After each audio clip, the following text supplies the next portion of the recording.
दोस्तों नमस्कार। आज हम चर्चा करेंगे मानव विकास पे और इससे जुड़े हुए सभी डायमेंशन को देखने का प्रयास करेंगे।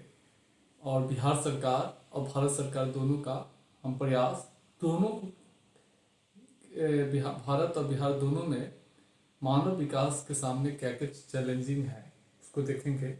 और साथ ही साथ मानव विकास सूचकांक और विश्व वैश्विक खुशहाली सूचकांक जो है ग्लोबल हैप्पीनेस इंडेक्स को भी देखेंगे।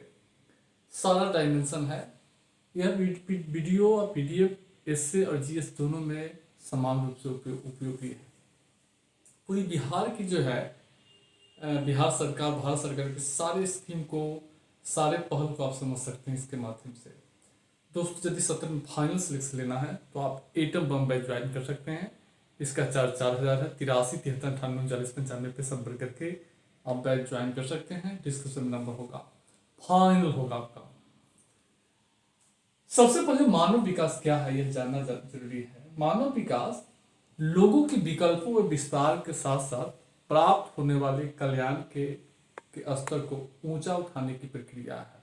पहला लाइन, मानव विकास क्या है? मानव विकास लोगों के विकल्पों व विस्तार के साथ साथ प्राप्त होने वाले कल्याण के स्तर को ऊंचा उठाने की प्रक्रिया है। सर्वप्रथम 1990 में यूएनडीपी संयुक्त राष्ट्र मानव विकास कार्यक्रम अर्थशास्त्री महबूल हक, पाकिस्तानी अर्थशास्त्री था महबूल हक, और भारतीय अर्थशास्त्री अहमद सेन मिलकर मानव विकास की संकल्पना पहली बार प्रस्तुत किया था, मानव विकास सूचकांक। और इसमें मानव विकास को लोगों के विकल्पों में विस्तार के साथ साथ विकल्पों में विस्तार के रूप में परिभाषित किया गया 1990 में मानव विकास को लोगों के विकल्पों में विस्तार के रूप में इसको परिभाषित किया गया है। यानी मानव विकास के तत्व भी है। याद रखिएगा, मानव विकास का तत्व आ जाएगा, फिर भी यही लिखिएगा और परिभाषा में भी इसको आपको लिखना पड़ेगा। तो 1990 में यूएनडीपी द्वारा यूएनडीपी से जुड़े हुए अर्थशास्त्री, यूएनडीपी ही बोलिए संस्था का नाम, मानव विकास को लोगों के विकल्पों में विस्तार के रूप में परिभाषित किया है। और क्या क्या विकल्प है यह देखिएगा। लंबा एवं स्वस्थ जीवन यापन, यानी आपके पास जो विकल्प होनी चाहिए वो लंबा और स्वस्थ जीवन यापन करने की विकल्प होनी चाहिए। अब इसके लिए तो स्वास्थ्य सुविधा, पैसा चाहिए। शिक्षा प्राप्ति, साथ ही साथ आपको उस शिक्षा प्राप्ति के या कोई भी शिक्षा प्राप्ति के का विकल्प होनी चाहिए। साथ ही साथ अच्छा जीवन स्तर प्राप्त करने का विकल्प आपके पास होनी चाहिए। राजनीतिक स्वतंत्रता होनी चाहिए। अन्य मानव अधिकार की गारंटी होनी चाहिए। आत्मसम्मान के विविध तत्व होनी चाहिए। ये ऐसे तत्व है जिसके अभाव में मानव जो है, जिसके अभाव में दूसरे अवसरों में बाधा पड़ती है। यह ऐसे विकल्प है जिसके अभाव में दूसरे विकल्पों को प्राप्त करने में बाधा पहुंचती है। यानी यह एक व्यक्ति के लिए विकल्प जो है मस्ट है। अगर आपको डेवलप करना है जीवन में तो ये सब चीज़ आपको होना चाहिए। अगर ये आपको है तो आप विकसित है, आपका विकास हुआ है। लेकिन अगर ये नहीं होगा तो फिर आपके पास कोई विकल्प नहीं होगा। यानी मानव विकास को लोगों के विकल्पों में विस्तार के रूप में परिभाषित किया गया है और यही विकल्प है। अगर यह विकल्प आपको नहीं है इसका अर्थ है कि आपका विकास नहीं हुआ है, याद रखिएगा। अब मान लीजिए लंबा स्वस्थ जीवन यापन करने की आपके पास व्यवस्था होनी चाहिए। उसके लिए पैसा चाहिए, संसाधन चाहिए, शिक्षा प्राप्ति का विकल्प होनी चाहिए। अच्छा जीवन स्तर पाने के लिए बढ़िया मकान, गाड़ी घोड़ा, चप्पल, जूता, दुनिया जहां पूरा वीआईपी तरीके से रहने का। राजनीतिक स्वतंत्रता होनी चाहिए, राजनीतिक क्रियाकलापों में भाग लेने का, चुनाव लड़ने की स्वतंत्रता होनी चाहिए।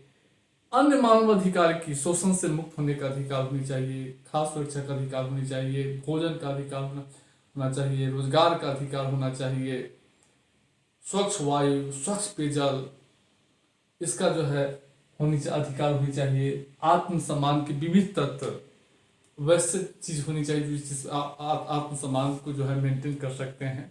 अगर ये नहीं है तो समझिए आपका विकास नहीं हुआ है, सीधा बात। और मानव विकास की आवश्यकता क्यों है? सबसे पहले यह जान लीजिए मानव विकास उद्देश्य है और आर्थिक समृद्धि उस उद्देश्य को प्राप्त करने का साधन है। यानी सरकार, कोई भी सरकार जो होती है उसका अंतिम उद्देश्य होता है मानव विकास। जो भारत सरकार देख रहे हैं, बिहार सरकार देख रहे हैं, या विश्व में कोई भी जितनी भी सरकार देख रहे हैं, संस्था देख रहे हैं, इस सब का अंतिम उद्देश्य होता है लोगों का उत्थान, मानव का विकास। यूएनओ देख रहे हैं, यूएनडीपी देख रहे हैं, आईएमएफ देख रहे हैं, डब्ल्यूटीओ देख रहे हैं, डब्ल्यूएचओ देख रहे हैं, वैश्विक संस्था है ना, या जो भी इब्सा, G20 है, G7 है, ब्रिक्स है, जितने भी संगठन देख रहे हैं या जितने भी सरकार देख रहे हैं, जितने भी संस्था देख रहे हैं, सब का कहीं ना कहीं उद्देश्य होता है मानव विकास प्राप्त करना। यानी आर्थिक मानव विकास उद्देश्य है। आर्थिक समृद्धि जो है मानव विकास प्राप्त करने का साधन है, और आर्थिक समृद्धि इसी उद्देश्य का साधन है। और कहा जाता है कि आर्थिक समृद्धि होगा तो मानव विकास होगा। कैसे होगा मानव विकास, यह देख लीजिए। आर्थिक समृद्धि का अर्थ है उत्पादन। आर्थिक समृद्धि का अर्थ ही है उत्पादन में वृद्धि, और उत्पादन में वृद्धि होगा तो उत्पादन में क्या होगा, लोग रोजगार मिलेगा सर्वप्रथम, और रोजगार मिलेगा तो आय बढ़ेगा। उत्पादन होगा तो वस्तु और सेवाओं की एक्सेस लोगों तक होगा। जो उत्पादन होगा वो तो लोगों के लिए न होगा, लोगों के लिए ही होगा। अब जब उत्पादन होगा तो एक्सेस होगा। मान लीजिए स्मार्टफोन का उत्पादन नहीं था तो एक्सेस नहीं था हम लोगों के पास, उत्पादन बढ़ा, एक्सेस हो गया। विश्व में दूसरा सबसे बड़ा मोबाइल निर्माता कंपनी देश भारत है। उत्पादन होगा तो उस दौरान आपको रोजगार मिलेगा, और वह सामान भी आपको उपभोग करने के लिए मिलेगा। साबुन होगा, तेल होगा, गाड़ी होगा, मकान होगा, चप्पल होगा, कपड़ा होगा, तेल होगा माथा में, तो इस सब से विकास होगा। उसके बाद हॉस्पिटल होगा, शिक्षण संस्थान होगा, तभी तो आप कर पाएंगे। तो इस सब का उद्देश्य है मानव विकास। दूसरी है मानव विकास ऊंची उत्पादकता का साधन। एक स्वस्थ, शिक्षित, कौशलयुक्त अगर व्यक्ति है तो उससे उत्पादकता ऊंचा होता है। बीमार आदमी से काम नहीं हो पाएगा। अगर आदमी शिक्षित नहीं है तो काम नहीं करने में दक्ष होता है, अकुशल काम करेगा। लेकिन आप स्वस्थ है, शिक्षित है, आपके पास स्किल है, तो आपकी उत्पादकता अधिक होगी। जिसके पास शिक्षा का स्तर कम है, जो स्वस्थ नहीं है, जिसमें आवश्यक कौशल और तकनीकी ज्ञान नहीं है, उसके तुलना में आपकी जो प्रोडक्टिविटी होगी वो अधिक होगी। तो मानव विकास अगर आप पर जोर देंगे तो क्या होगा, उत्पादकता बढ़ेगा। अब मान लीजिए अधिक शिक्षा, अधिक स्वास्थ्य, अधिक कौशल युक्त, तो आप जिस काम में जाएंगे वो बहुत दक्षता के साथ काम करेंगे। तो सारा जो ऊंची उत्पादकता का साधन, सामाजिक स्थिरता। मानव विकास होता है समाज में स्थिरता, स्टेबिलिटी होती है। लोग पढ़े लिखे होते हैं, स्वस्थ होते हैं, काम में बिजी रहते हैं, उनको समाज में जो है बहुत ज्यादा मारपीट, सामाजिक उपद्रव करने में जो है वो दिलचस्पी नहीं रखते हैं। सामाजिक स्थिरता रखेंगे, स्वस्थ है, शिक्षित है, कौशल युक्त है, तो आप जो है काम करेंगे, काम में बिजी रहेंगे, मैगजीन पढ़ेंगे, अपना टाइम पास करने के लिए जो है पेपर पढ़ेंगे। लेकिन अगर वही जो है शिक्षित नहीं है, स्वस्थ नहीं है, क्या होगा, आप बीमार रहेंगे, आप बेरोजगार रहेंगे, पैसा के लिए आप अपराध का रास्ता अपना सकते हैं।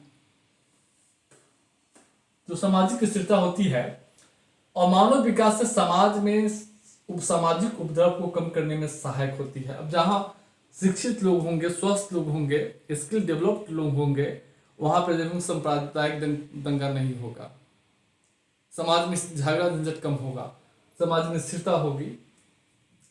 और अक्सर विकसित देशों का में देखा गया है कि अगर महिलाएं शिक्षित है, स्वस्थ है, तो क्या होगा, परिवार के आकार छोटा करने में मदद मिलती है। मुख्यमंत्री नीतीश कुमार एक विवादास्पद भाषण दिए थे।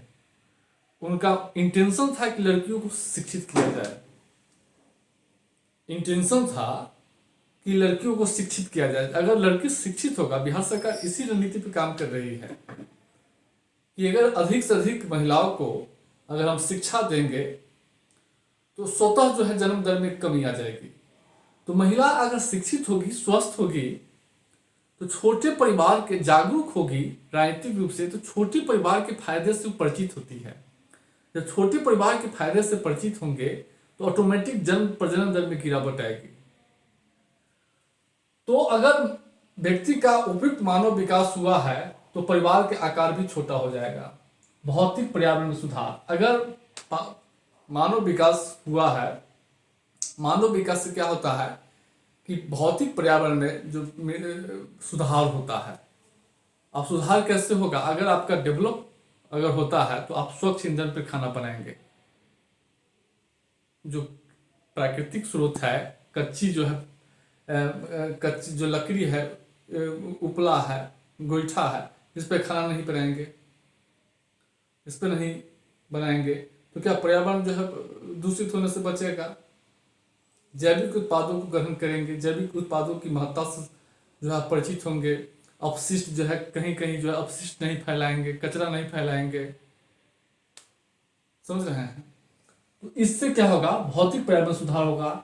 और मानव विकास से अगर सभी समाज के सभी लोग स्वच्छ है, शिक्षित है, स्किल डेवलप्ड है, रोजगार में है, तो क्या होगा? एक स्वस्थ समाज का गठन होगा। अगर आप शिक्षित है, स्वस्थ है, कौशलयुक्त है, आपको राजनीतिक स्वतंत्रता प्राप्त है, तो आप नागरिक स्वतंत्रता का, मतदान का, चुनाव का, देश की शासन व्यवस्था को आप अच्छी तरीके से समझ पाएंगे और समझेंगे तो निश्चित रूप से आप जो है जो देश के लिए जो अच्छा होगा उसके आधार पे आप जो है समर्थन करेंगे। लेकिन आजकल ऐसा नहीं है। बहुत अच्छे अच्छे पढ़े लिखे लोग एक तरफा सोचते हैं। पूरी तरीके से मैं अभी यही जिद कर रहा हूँ कि देश किस रास्ते पे जा रहा है।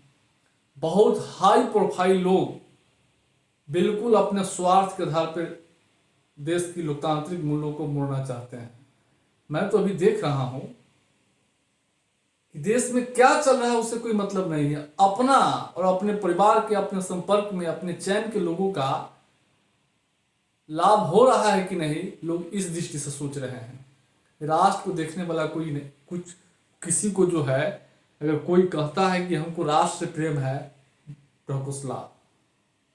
मैं तो बहुत अच्छा से देख रहा हूँ अभी जो है पिछले 10 साल 15 साल में इस व्यवस्था को मैंने अपने जीवन में ऐसा व्यवस्था कभी नहीं देखा था। लोकतांत्रिक मूल्यों का क्रियान्वयन, बिल्कुल लोग जो है स्वार्थ और अपने हित, जाति और धर्म के आधार पर बिल्कुल लोग सोच रहा है। न उसको देश के संविधान से मतलब है, न देश के मूल्यों से मतलब है, न देश के सिद्धांत से मतलब है, न देश की जो परंपरा है, संस्कृति है, उससे लोगों को मतलब है। देश का मूल क्या है उससे किसी को कोई मतलब नहीं। बस एक तरफा लोग धर्म और जाति के आधार पे लोग आजकल सोच रहे हैं। तो मानव विकास की आवश्यकता इन्हीं कारणों से आवश्यक है, जैसा कि आपको हम बताए हैं। अब प्रश्न है मानव विकास सूचकांक 2023-24। अभी मानव विकास सूचकांक 2023-24 जो है प्रकाशित की गई थी। और मानव विकास सूचकांक 23-24 में देखेंगे तो 193 देशों में भारत का स्थान 134वां है। शीर्ष स्थान स्विट्जरलैंड का है। और मानव विकास जो है यूएनडीपी द्वारा जारी की जाती है। यह विश्व भर में मानव विकास की माप जो है इसके माध्यम से, सूचकांक के माध्यम से विश्व भर में अलग अलग देशों में सामाजिक आर्थिक जीवन के सामाजिक आर्थिक पक्षों की माप की जाती है। और इसकी माप के लिए 3 पैरामीटर लिया गया है मानव विकास की माप के लिए। एक है दीर्घ एवं स्वस्थ जीवन। और दीर्घ एवं स्वस्थ जीवन की माप जो की जाती है जन्म के समय जीवन संभावना, जन्म के समय जीवन संभावना कितना है, इसकी माप की जाती है। दीर्घ एवं स्वास्थ्य जीवन को मापने के लिए जन्म के समय जीवन संभावना लिया जाता है। ज्ञान की उपलब्धि को 2 पैरामीटर के आधार पर मापा जाता है। स्कूल में व्यतीत औसत वर्ष, स्कूल में व्यतीत किए जाने वाले संभावित वर्ष। तीसरा पैरामीटर है अच्छे जीवन स्तर की माप जो है प्रति व्यक्ति सकल राष्ट्रीय उत्पाद के आधार पर की जाती है। अगर इस आधार पे 23-24 के आधार पे भारत का अगर स्कोर देखेंगे तो जन्म के समय जीवन संभावना 2022 में, देखिए एक साल पहले का रहता है, 23-24 का है तो 2022 का ही आंकड़ा है, इसमें 67.7 वर्ष है, जबकि 1990 में भारत में जीवन प्रत्याशा 57.9% 9 था, 0.9 था। यानी आप देख रहे हैं 10 पॉइंट की जो है वृद्धि हुआ है, 10 अंक की। ज्ञान की उपलब्धि में सकुल में व्यतीत औसत वर्ष जो है भारत में 6.57 वर्ष था औसत वर्ष सकुलिंग, लेकिन 1990 में 3 ही वर्ष था। सकुल में व्यतीत किए जाने वाले संभावित वर्ष जो है 2022 में 12.6 वर्ष है, लेकिन 1990 में 7.6 ही वर्ष था। अच्छे जीवन स्तर की माप के लिए प्रति व्यक्ति सकल राष्ट्रीय उत्पाद लिया जाता है, तो अभी 22 में जो है भारत में प्रति व्यक्ति सकल राष्ट्रीय उत्पाद जो हो गया है $6,951 हो गया है, जबकि 1990 में $1,787 था। 1990 में भारत का HDI मान जो है 429 था, जो बढ़कर 2022 में 0.644 हो गया है। यानी 1990 से 2022 के बीच भारत के HDI मान में 48% की वृद्धि हुई है। यह है HDI। यह सूचकांक UNDP द्वारा जारी किया जाता है 1990 से ही। अब विश्व खुशहाली रिपोर्ट जो है 2024 देखेंगे, 143 देशों में भारत का स्थान 126 में है। चीन का 20 देशों में चीन का 60वां, ब्राजील का 44वां, नेपाल का 93वां और पाकिस्तान का 108वां है। यानी भारत की स्थिति पड़ोसी देशों से भी खराब है। तो वैसे यह संयुक्त राष्ट्र सतत विकास नेटवर्क द्वारा जारी किया जाता है, और इस सूचकांक की विश्व भर में इस सतत विकास संयुक्त राष्ट्र सतत विकास नेटवर्क द्वारा विश्व भर में जो खुशहाली की माप की जाती है वो 6 आधारों पर की जाती है। एक प्रति व्यक्ति सकल घरेलू उत्पाद, सामाजिक सहायता, उदारता, जीवन प्रत्याशा, जीवन विकल्प चुनने की स्वतंत्रता और भ्रष्टाचार की धारणा। अगर आप देखेंगे इसमें तो भारत की स्थिति जो है क्या है, इसके स्तर पे इस सब में जो है भारत की स्थिति खराब है, और खास करके जीवन में विकल्प चुनने की स्वतंत्रता तो बहुत कम लोगों को है भारत में। यही नहीं, यहाँ पे उदारता का भी कमी है। उदारता की कमी, इसके पीछे रीजन क्या है कि भारत एक डेवलपिंग सोसाइटी है, यहाँ संसाधन हड़पने की होड़ मची हुई है। दान कौन करेगा? जिस देश में संसाधन पर कब्जा करने की होड़ मचा हो, उस देश में आप उम्मीद मत कीजिए कि लोग दान भी करेंगे। लोगों को दान करने की प्रवृत्ति तब आएगी जब उच्च मूल्यों का विकास होगा, एक बेहतर शिक्षा होगी। भारत की शिक्षा व्यवस्था ही ऐसा नहीं है जो लोगों में एक नैतिकता का पाठ पढ़ाए। जो ज्यादा नैतिक बात करेगा ज्यादा कर्त होता। हालांकि इसकी अपवाद स्थिति है। तो भारत जो है तो विश्व भर में खुशहाली की माप जो यही 6 पैरामीटर के आधार पर की जाती है, तो देखेंगे भारत की स्थिति इसमें भी कमजोर है। अब हम लोग देखेंगे कि मानव विकास, खुशहाली सूचकांक, समावेशी विकास, सामाजिक आर्थिक विकास के लिए भारत और बिहार सरकार का क्या प्रयास है। हम उस प्रयास को एक एक करके देखेंगे और बिहार और भारत दोनों को देखेंगे कि क्या स्थिति है। सर्वप्रथम देखेंगे सामाजिक सेवाओं पर व्यय में वृद्धि।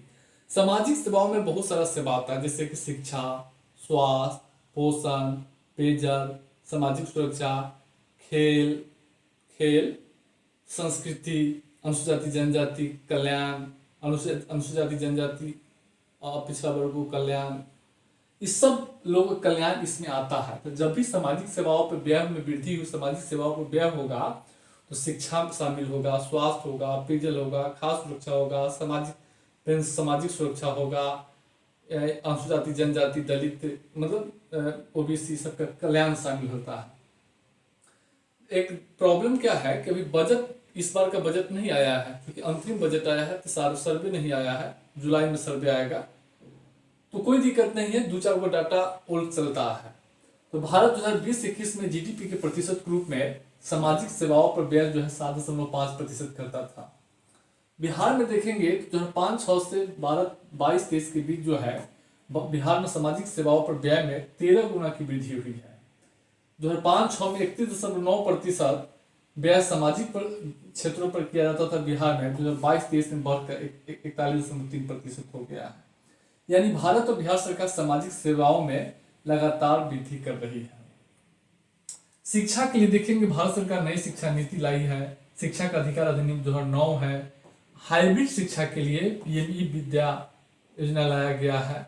बिहार सरकार अगर देखेंगे तो मुख्यमंत्री बालिका पोशाक योजना, मुख्यमंत्री साइकिल योजना, मुख्यमंत्री कन्या उत्थान योजना। इसके अलावा बिहार सरकार शिक्षा पर पर्याप्त व्यय में वृद्धि किया है। 2005-06 से 22-23 के बीच देखेंगे तो बिहार में शिक्षा पर व्यय में 11 गुना की वृद्धि हुई है। स्वास्थ्य में देखेंगे तो भारत सरकार द्वारा राष्ट्रीय स्वास्थ्य नीति 2017 लागू की हुई है और इस नीति के तहत 2025 तक जीडीपी के रूप में स्वास्थ्य पर 2.5% खर्च करने का लक्ष्य रखा गया है। आयुष्मान भारत है, प्रधानमंत्री स्वास्थ्य सुरक्षा योजना के तहत 22 एम्स की स्थापना की गई है। ई संजीवनी ऐप है टेलीमेडिसिन के लिए। इसके अलावा बिहार सरकार में देखेंगे, बिहार सरकार स्वास्थ्य पर में वृद्धि किया है और बिहार में जो है 5-6 से 22-23 के बीच स्वास्थ्य पर 11 गुना की वृद्धि हुई है। 11 गुना की वृद्धि जो है वृद्धि हुआ है। नहीं, शिक्षा पर 10 गुना ही है, याद रखिएगा। शिक्षा पर 10 गुना और स्वास्थ्य पर 11 गुना की वृद्धि हुई है।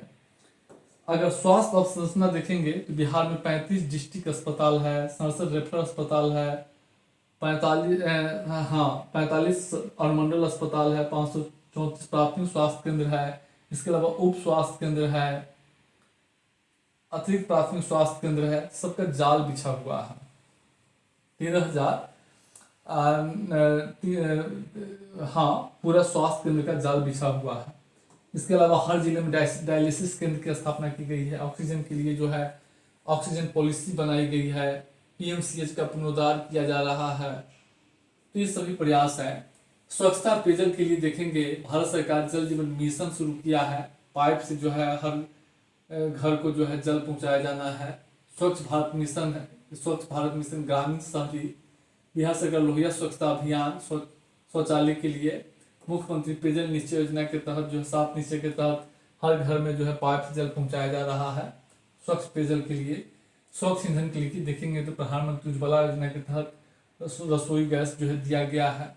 ऊर्जा के क्षेत्र में सौभाग्य योजना लागू किया गया है। बिहार सरकार द्वारा ऊर्जा के क्षेत्र में पर्याप्त प्रयास किया गया है। कौशल विकास मानव के लिए बहुत जरूरी होती है, क्योंकि कौशल विकास से ही लोग जो है उच्च वेतन के रोजगार प्राप्त करने के योग्य होते हैं। तो प्रधानमंत्री कौशल विकास योजना की शुरुआत की गई है। जन शिक्षण संस्थान है, IIT, IIM, ITI, ये सब संस्थान की बिहार सरकार ITI, polytechnic, engineering college Bharat सरकार सब शुरू किया है। युवा कुशल कार्यक्रम है। 7 निश्चय के तहत स्टूडेंट क्रेडिट कार्ड भी दिया जा रहा है। भोजन के लिए खास सुरक्षा अधिनियम, प्रधानमंत्री गरीब कल्याण अन्न योजना के तहत प्रति व्यक्ति को 5 किलो अनाज निःशुल्क जो है अगले 5 वर्षों के लिए दिए जाएंगे और बिहार में भी क्रियान्वयन है। इसके अलावा जो है अनुसूचित जाति जनजाति OBC EWS को आरक्षण दिया गया है। महिलाओं के सशक्तिकरण के लिए प्रयास किया गया है। देख रहे हैं ना, महिलाओं के लिए पर्याप्त प्रयास किए गए हैं। साथ ही साथ आरक्षण की व्यवस्था है, खेल की व्यवस्था है। खेल के क्षेत्र में भी सरकार द्वारा पर्याप्त प्रयास किए गए हैं। इसके अलावा सामाजिक सुरक्षा के लिए अटल पेंशन योजना की शुरुआत की गई है। श्रमयोगी मानधन योजना की शुरुआत की गई है। प्रधानमंत्री जीवन ज्योति बीमा योजना की शुरुआत की गई है। NPS है। तो ये तमाम जो है ऐसे पहल है। मुख्यमंत्री वृद्धावस्था पेंशन योजना की शुरुआत की गई है। बिहार में मातृत्व लाभ जो है दिया जा रहा है। तो तमाम जो है प्रयास जो है किया गया है मानव विकास के क्षेत्र में। अब देखिएगा बिहार और भारत में बिहार में मानव विकास की क्या चुनौती है, साथ ही साथ मानव विकास सूचकांक में भारत की खराब स्थिति है। ग्लोबल हैप्पीनेस इंडेक्स में भारत की खराब स्थिति है। समावेशी विकास के क्षेत्र में क्या चुनौती है, सामाजिक आर्थिक विकास में क्या चुनौती है, या बहुआयामी गरीबी सूचकांक में पर्याप्त मात्रा में अभी भी बहुत गरीबी है भारत में। तो आखिर सबके पीछे कारण क्या है, तो देखेंगे GDP के अनुपात के रूप में अभी भी शिक्षा, स्वास्थ्य पर अधिक व्यय करने की जरूरत है। भारत में जो है OECD यूरोपीय देशों की तुलना करेंगे तो अभी भी शिक्षा स्वास्थ्य पर काफ़ी कम व्यय किया जाता है। यूरोपीय देशों में शिक्षा पर 7 से 8% खर्च किया जाता है, भारत में भी 2.9 GDP के प्रतिशत के रूप में 2.9 ही प्रतिशत है। स्वास्थ्य के क्षेत्र में भी जो है देखेंगे GDP के प्रतिशत के रूप में 2021 में 1.6% ही खर्च किया जाता है। लेकिन अगर दूसरे देशों में देखेंगे तो पर्याप्त जो है खर्च किया जाता है। अमेरिका इसमें और बिहार में भी जो है शिक्षा स्वास्थ्य पर जो है, चूँकि संसाधन कमी है बिहार में, तो शिक्षा स्वास्थ्य पर अभी भी व्यय जो है स्थिति व्यय जो है निम्न व्यय है। स्वास्थ्य के क्षेत्र में भारत में देखेंगे तो स्वास्थ्य बुनियादी ढांचा में कमजोर स्थिति है। स्वास्थ्य में डॉक्टर, नर्स, ANM, उसके बाद जो अन्य जो है भवन, इस सब की कमी है। ग्रामीण शहरी क्षेत्रों में स्वास्थ्य सुविधाओं में भारत में व्यापक जो है अंतराल है, विषमताएं हैं। किसी राज्य में अधिक डॉक्टर जनसंख्या और डॉक्टर का अनुपात भी किसी राज्य में बहुत कम है। बिहार में देखेंगे तो सबसे पहले डॉक्टर की संख्या बहुत कम है। बिहार में जो जितना नियमित स्वीकृत डॉक्टर की संख्या उसका 44% रिक्त है। साथ ही साथ बिहार में जो है जनसंख्या का इतना दबाव है जो स्वास्थ्य सुविधाओं को प्राप्त करने में चुनौती पैदा करता है। साथ ही साथ हर साल आने वाली जो बाढ़ से क्या होता है, हर साल नई नई बीमारी पैदा होती है, बाढ़ जनित बीमारी पैदा होती है, इससे स्वास्थ्य सुविधाओं पर दबाव पड़ता है। और साथ ही साथ बिहार में जो अलग अलग जिलों में स्वास्थ्य सुविधाओं में जो है व्यापक अंतराल विद्यमान है। साथ ही ग्रामीण शहरी क्षेत्रों में और स्वास्थ्य पर बिहार सरकार द्वारा भी अपर्याप्त व्यय किया जाता है। शिक्षा के क्षेत्र में देखेंगे भारत में एक तो क्या है कि विभिन्न सामाजिक समूहों के बीच जो है डिजिटल अंतराल है। साथ ही साथ अभी भी भारत की 1/4 आबादी जो है निरक्षर है। बिहार में तो देखेंगे 40% आबादी भी अभी जो है लगभग जो है 40% आबादी जो है अभी निरक्षर है। स्कूली शिक्षा का औसत वर्ष मात्र जो है भारत में 6.5 वर्ष है। साथ ही साथ शिक्षा सुविधाओं में भी देखेंगे विषमताएं विद्यमान है। बिहार में अगर शिक्षा के क्षेत्र में चैलेंजिंग देखेंगे तो एक तो सबसे बड़ा बिहार में शिक्षा के क्षेत्र में है छात्र शिक्षक का अनुपात जो है राष्ट्रीय औसत से कम है, एक बहुत बड़ी चुनौती है। साथ ही साथ बिहार में शिक्षा के क्षेत्र में डिजिटल अंतराल है। अनुसूचित जनजाति में जो है छीजन दर जो है ड्रॉप आउट रेट जो है बहुत ज़्यादा है, एक बहुत बड़ी चुनौती है। साथ ही साथ बिहार में साक्षरता दर जो है मात्र 61.8% है और उसमें भी विभिन्न जिलों के बीच जो है व्याप्त जो है अंतर है, एक बहुत बड़ी चुनौती है। साथ ही साथ स्कूल बुनियादी ढांचा में सुधार की जरूरत है। तो शिक्षा के क्षेत्र में भी बिहार में कई प्रकार की चैलेंजिंग है। उसके बाद जो है देखेंगे आर्थिक समृद्धि के लाभों के वितरण में असमानता।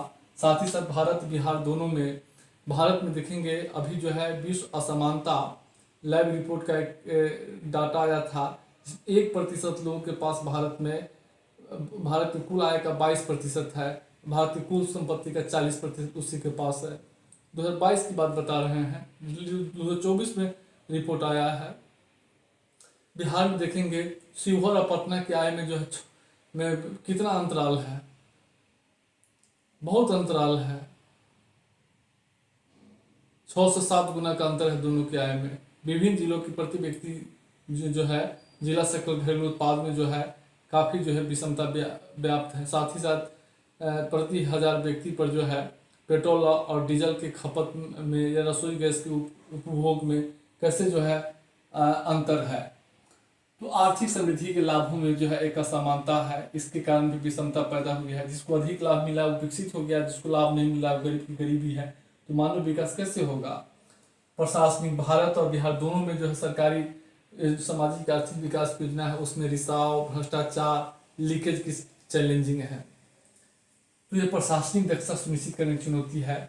जलवायु परिवर्तन के कारण जो है भारत बिहार दोनों में जो है एक जलवायु परिवर्तन के कारण जो है अधिक लोग बीमार पड़ रहे हैं। दूसरी बात जो है सूखा बाढ़ के कारण जो है स्वास्थ्य संस्थानों पे, खाद्य सुरक्षा पे, जीवन स्तर पर प्रतिकूल असर जो है पड़ रहा है। इससे भी जीवन की गुणवत्ता प्रभावित होती है। सीमित अभी भी भारत के 90% श्रमिक जो अनौपचारिक क्षेत्रों में काम करते हैं उनको कोई सामाजिक सुरक्षा प्राप्त नहीं है, कोई आय की गारंटी नहीं है, कोई बीमा नहीं है। इससे जो है उनका उसके बाद जनसंख्या का दबाव। भारत और बिहार दोनों में, भारत विश्व में सबसे बड़ी जनसंख्या वाला देश है। विश्व की 17% जनसंख्या भारत में रहती है। बिहार में देखेंगे तो बिहार भारत के तीसरा सबसे बड़ी जनसंख्या वाला देश है। यहाँ 8.6% आबादी जो है, भारत की कुल आबादी का 8.6% बिहार में रहती है। तो ये इतनी बड़ी आबादी के कारण क्या हुआ है कि जीवन स्तर को जो है ऊंचा उठाना मुश्किल हो जाता है। यहाँ निर्भर भार अधिक है। यूरोप में अगर एक बच्चा, और यूरोप में एक बच्चा है मान लीजिए, अब भारत में 4 बच्चा है, 3, भारत में 2 बच्चा, प्रजनन 2 है ना, अब बिहार में 3 है। तो अगर मान लीजिए कोई आदमी 500 कमाता है, 500 कमाएगा तो 3 बच्चों पर खर्च करेगा, और कोई आदमी 500 कमाएगा तो 1 बच्चों पर खर्च करेगा। एक बच्चे पर जो खर्च करेगा वो बच्चा ज़्यादा विकसित होगा, और जो 3 बच्चे पर खर्च करेगा वो कम विकसित होगा। यही तो मानव विकास में पिछड़ जाता है। उसके बाद अधिक जनसंख्या के कारण कृषि उत्पादन उत्पादकता प्रभावित होती है, भूमि का विखंडन होता है, उत्पादन प्रभावित होता है कृषि का। अधिक जनसंख्या के कारण जो है लोग अपने स्वास्थ्य, शिक्षा और अपने खर्च में कटौती लोग करता है भरण पोषण के लिए। तो अधिक जनसंख्या से जीवन की गुणवत्ता प्रभावित होती है, और जिसके कारण मानव विकास में जो है चुनौती पैदा होता है। लोगों के हैप्पीनेस पर असर पड़ता है अधिक बच्चे के कारण। मान लीजिए कुछ खाने का इच्छा है, लेके घर लेके गए, अब बच्चों में बांट दिए, खाए ही नहीं, आप ही नहीं खा पाएंगे। अब बाल बच्चा हो जाएगा तो बाल बच्चा मुंह ताकता रहेगा, आप खा लीजिएगा। अब निर्दयी होंगे तो आप खाएंगे, लेकिन अगर आप में इमोशन होगा तो स्वाभाविक है कि कुछ लाएंगे तो बच्चों को दीजिए। वह क्योंकि ये तो नैतिकता नहीं करता है कि बच्चा मुंह ताक रहा है हम खा रहे हैं, ऐसा थोड़ी है, ऐसा नहीं होना चाहिए। अंदर से चीजें आती है। तो जनसंख्या का दबाव, तो इन सब कारणों से भारत और बिहार दोनों में मानव विकास, सामाजिक आर्थिक विकास के क्षेत्र में व्यापक चुनौती है। हम शिक्षा स्वास्थ्य की चुनौती को अलग दिखा रहे हैं, अलग पीडीएफ है। और मानव विकास के क्षेत्र में क्या उपलब्धि है देखिए, जन्म दर देखेंगे, प्रजनन दर तो 1992-93 में भारत में 4.3 था, 4.3 था, और जो 2019-21 में घटकर 2 हो गया है। प्रजनन दर में गिरावट तब होगा जब आप विकास करेंगे। आप अगर शिक्षित होंगे, स्वस्थ होंगे, जागरूक होंगे, छोटे बच्चे की लाभ से परिचित होंगे, तो ऑटोमेटिक कम बच्चा पैदा करेंगे। तो ये संपन्नता का प्रतीक है। जैसे जैसे विकास करेंगे वैसे वैसे अधिक बच्चे की आवश्यकता महसूस नहीं करेंगे। तो भारत में देखिए विकास हुआ है। बिहार में 2001 में 4.4 प्रजनन दर था, और घट के जो है 20 में 3 हो गया है। इसका अर्थ है कि बिहार में भी मानव विकास की स्थिति ठीक हो रही है, सुधार हो रहा है। शिशु मृत्यु दर देखेंगे, 92-93 में भारत में 78.5 था, और जो 19-21 में घटकर 35.2 हो गया है। बिहार में 1992-93 में 89.2 था, और 19-21 में घटकर 27 हो गया है। यानी शिशु मृत्यु दर में गिरावट आ रही है। इसका अर्थ है कि स्वास्थ्य सुधार का विस्तार हो रहा है। स्वच्छता देखेंगे, भारत में देखेंगे 1998-99 में स्वच्छता का कवरेज 17.6 था, इतना प्रतिशत परिवारों में, और 19-21 में 17.2% परिवारों में हो गया। बिहार में 1998-99 में 16.8% था, जो 19-21 में बढ़कर 49.4% हो गया है। गरीबी में कमी देखिएगा, अगर मानव विकास होगा तो गरीबी में कमी होगी। अब भारत में 2013-14 में गरीबी 29.17% था, 22-23 में घटकर 11.28 हो गया है। बिहार में 13-14 में गरीबी 56.34 था, और 22-23 में घटकर 26.59 हो गया है। अचानक गरीबी में गिरावट हो गया पिछले 10 वर्षों में बिहार में। अगर जीवन प्रत्याशा को देखेंगे तो 1990 में भारत में 57.9 वर्ष था जीवन प्रत्याशा एक व्यक्ति का, जो 2022 में बढ़कर 67.7 हो गया है। HDI 2023-24 की बात बता रहे हैं के अनुसार। अगर बिहार में जो है जीवन प्रत्याशा देखेंगे 2006 से 10 के बीच जो है 65.8% था, जो 2016 से 20 में बढ़कर 69.5 वर्ष हो गया है। यानी जीवन प्रत्याशा बढ़ रहा है। इसका अर्थ है कि मानव विकास हो रहा है, क्योंकि मानव विकास की माप में जीवन प्रत्याशा है ना, दीर्घ एवं स्वस्थ जीवन। प्रति व्यक्ति GNI देखेंगे तो 1990 में $1784 था, जो 2022 में बढ़कर $6951 हो गया। यानी 4 गुना प्रति व्यक्ति GNI में जो है सकल जो है राष्ट्रीय उत्पाद में वृद्धि हुआ है। यानी मानव विकास हो रहा है भारत में। बिहार में भी आय में व्यापक वृद्धि हुआ है। इनसे आप यह स्पष्ट कर रहे हैं कि भारत और बिहार दोनों में मानव विकास हुआ है। अब याद रखिएगा, इससे जुड़े हुए कोई क्वेश्चन आ जाएगा तो हॉलिस्टिक वे में आपको नॉलेज दिया गया है, सारा डायमेंशन है, पीडीएफ पढ़िएगा, सब चीज़ मिल जाएगा। पूरा स्कीम की चर्चा भी की गई है, हम स्कीम के बारे में संक्षिप्त जानकारी दिए हैं, बाकी आप देख लीजिएगा पीडीएफ में और इसको याद करना होगा।